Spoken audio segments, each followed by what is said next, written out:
People who rely on memories of Sunday school for much of their Bible knowledge commonly think that the Tower of Babel story had a villain, a king named Nimrod, and that association goes back a long way.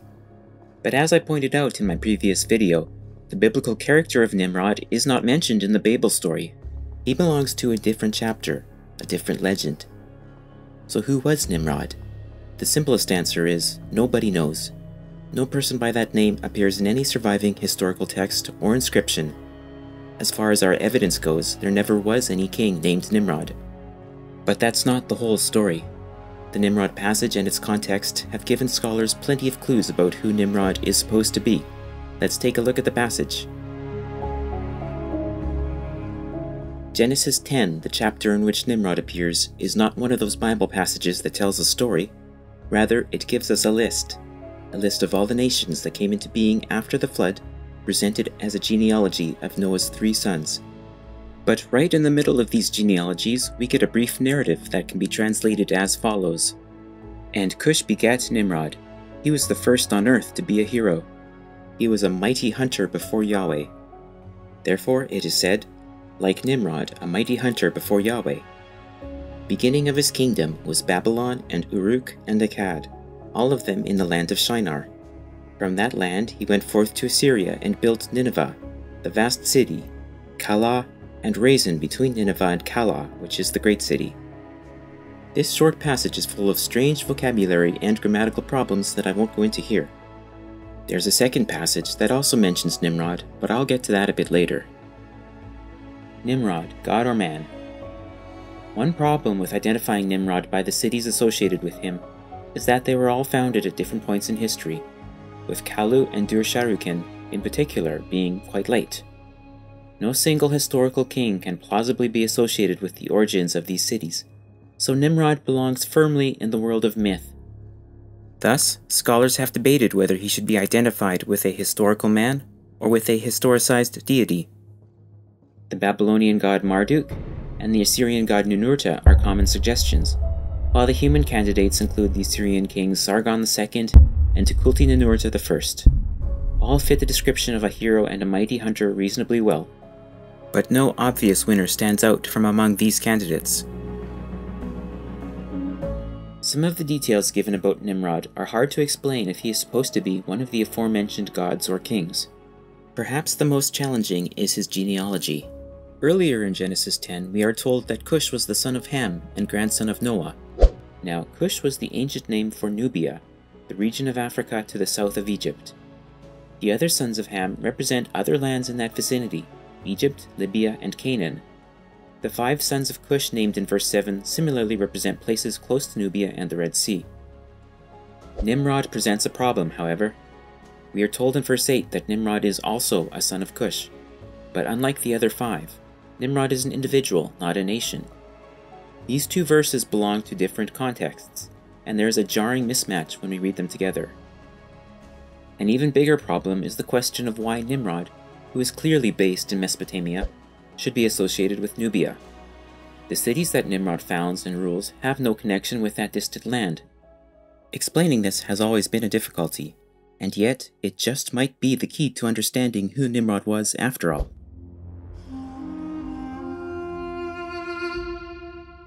Scholars generally agree that the Nimrod verses come from a different source than the genealogy. You can watch episode 1 of this series to learn more about how Genesis was compiled from multiple sources. Indeed, the genealogy flows quite smoothly if we take out verses 9 through 12.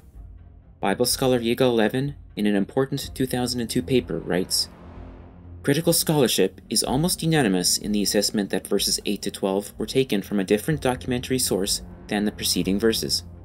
There are 2 reasons for this: style and redundancy. Stylistically, verses 1 to 7 are purely genealogical in form, listing the descendants of Japheth and Ham as the eponyms of the various nations.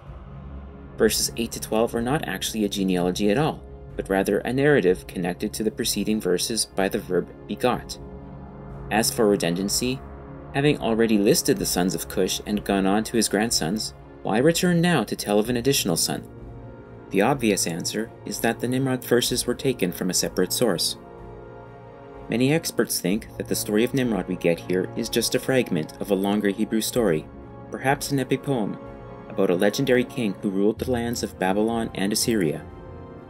The narrator tells us that the expression, like Nimrod, a mighty hunter before Yahweh, is a familiar saying in his day, which would mean that ancient Israelites knew the legend of Nimrod and saw him as a positive character. Furthermore, an entirely unrelated passage, Micah 5 verse 5, refers to Assyria as the land of Nimrod. This supports the assumption that there was a well-known Nimrod legend at the time. If the Nimrod verses have a different origin than the genealogy into which they have been inserted, then the possibility is raised that the Cush of the Nimrod legend is a different Cush than the one in the genealogy. Nimrod should be connected not with Nubia, but rather with the city of Kish in Mesopotamia. This is very interesting because when it came to kingship and authority in the ancient world, Kish was, in a sense, the name above all names. King of Kish, king of the world. In the ancient Sumerian king list, Kish is the first city built after the flood. It is the city where kingship first descends from heaven to earth. During the 3rd millennium BCE, Kish and its kings enjoyed a unique primacy over the other cities of Sumer. It was during this time that the legendary Sargon of Akkad rose to power in Kish. As king, he expanded his territory first southward across Sumer, and then north to Nineveh and beyond, establishing what seems to have been history's first empire in Mesopotamia. Eventually, Sargon moved his capital to Akkad, the city from which his empire, the Akkadian Empire, derived its name. He retained the title King of Kish, but he used it in a new sense to mean King of the World to reflect his unparalleled authority. We see this in the way Sargon's title was written in cuneiform. Normally, the word Kish would be written with the key determinative. In Sumerian and Akkadian, this was a silent symbol that would be added to words to indicate that they were city names. However, Sargon and those after him removed the determinative, turning Kish into a generic term of universal kingship. In Akkadian, the lingua franca of the ancient Near East, Kish had the meaning of totality. After the death of Sargon's grandson, Naram-Sin, the Akkadian Empire passed from history into legend. Its monuments remain throughout the land, inspiring future generations of kings and conquerors. In the minds of the people of Babylonia and Assyria, the history of kingship began with Sargon and his glorious mythic empire. Sargon and Naram-Sin were widely venerated, and people even continue to write new stories about them. Most of what historians today know about Sargon and his grandson comes from legend rather than history. Even Sargon's real name is unknown to us. Sharukin, his name in Akkadian, was just a throne name. The title King of Kish also remained in sporadic use, but it was the Neo-Assyrian kings, more than 1,000 years after the fall of the Akkadian Empire, who revived it as a royal title and claimed continuity with Sargon's empire. The king as hunter. It was also the Assyrians who introduced the motif of the king as a mighty hunter in Mesopotamia. Tiglath-Pileser I was apparently the first to boast of his hunting prowess, but the theme is most prominently associated with Ashurbanipal, a remarkable set of reliefs that originally spanned the walls of several rooms in Ashurbanipal's palace in Nineveh shows the king slaughtering lions in a ritualized hunt. The reign of Ashurbanipal would have been a formative period for early biblical traditions. Samaria had been annexed by the Assyrians, and Judah survived as an Assyrian vassal state under kings Manasseh, Amon, and Josiah. Biblical parallels to Mesopotamian myths. As I've shown in my previous videos, the Hebrews learned and adapted the myths of the older civilizations around them. The creation of the world and of man, the Great Flood, and the building of the first cities were all widespread Near Eastern stories with biblical parallels. It seems quite possible then that another legend about the divine establishment of kingship, the reigns of Sargon and Naram-Sin, and the importance of Kish found its way into Israelite mythology under influence from the Assyrians.